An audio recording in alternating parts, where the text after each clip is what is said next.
Hey guys, Metal Viking 82 here, back with a new Viking Orations. Got another review for you today, and this time around I'm going to be talking to you about the latest release from the band Caskets Open, entitled Concrete Realms of Pain.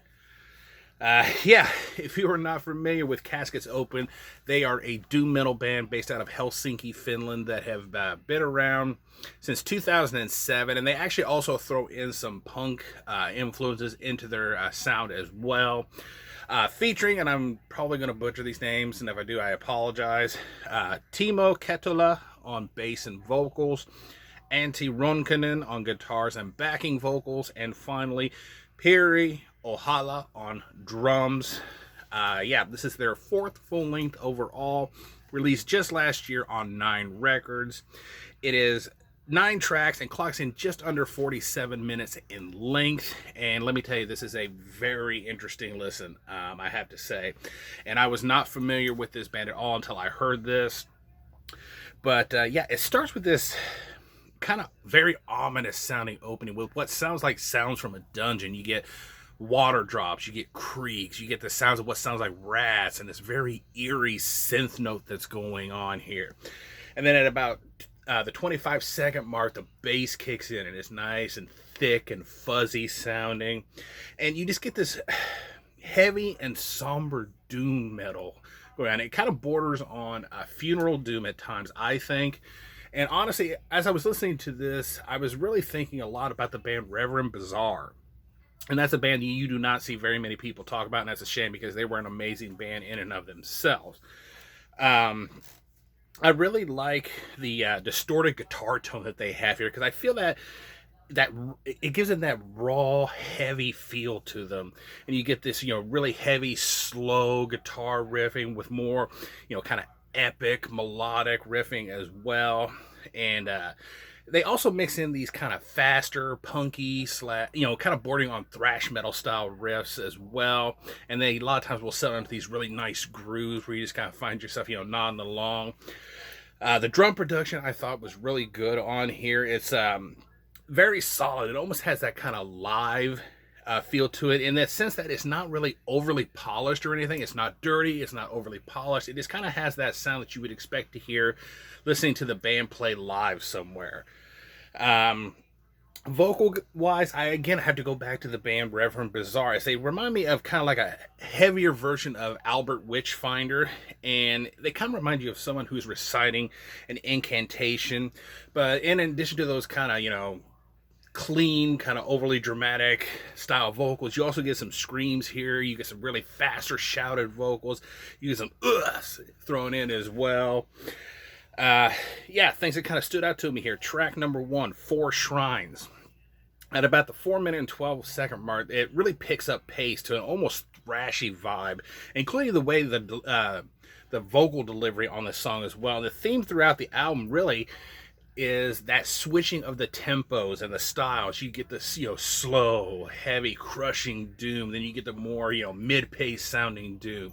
And then you get the fast, punky, thrash, metal vibes as well.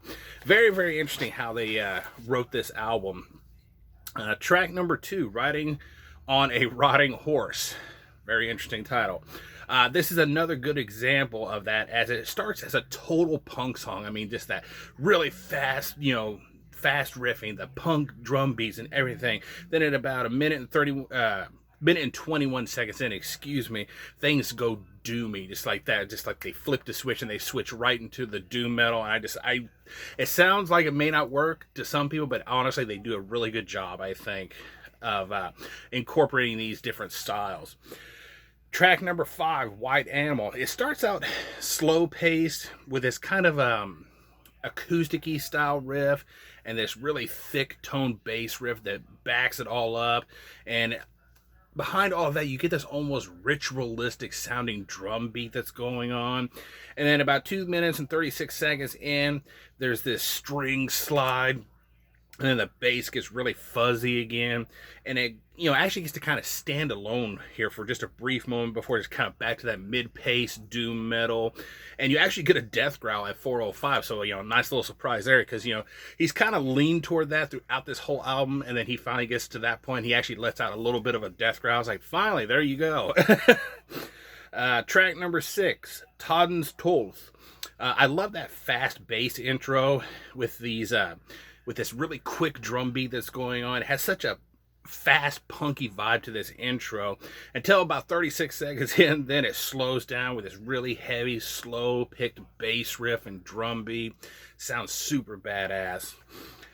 Finally, track number 9, Pale Hunter, and here you get a lot of Type O Negative influence, I think, because one of the bands that was actually a couple bands that were actually mentioned when talking about Caskets Open was Type O Negative and even Peter Steele's other project, Carnivore. And here is where you really see the Type O Negative influence to this band's sound, as some of the guitar riffs here, even the bass tone on this, and it really sounds like Peter Steele's here. And then you actually get some blast beats. I mean, actual blast beats, not a really fast beat, it's just super fast blast beat, which is really cool. Overall, as I said, it's a very interesting listen. You get the punk elements mixed with the doom, and then the overall vibe is, to me, a mix of Reverend Bizarre, as was mentioned, Type O Negative, and Carnivore. And I definitely think it's worth checking out. I will leave a link down below if I can find one, where you can check this out for yourself. And yeah, that is going to do it. I give this a solid 8.5 out of 10. And yeah. One other quick little note though, this is actually getting re-released on vinyl through Seeing Red Records and cassette through Wise Blood Records here in Indiana on March 12th. So be on the lookout for that if you are interested in this at all. So yeah, that is going to do it. Thank you so much for watching and subscribing. And until next time, stay brutal.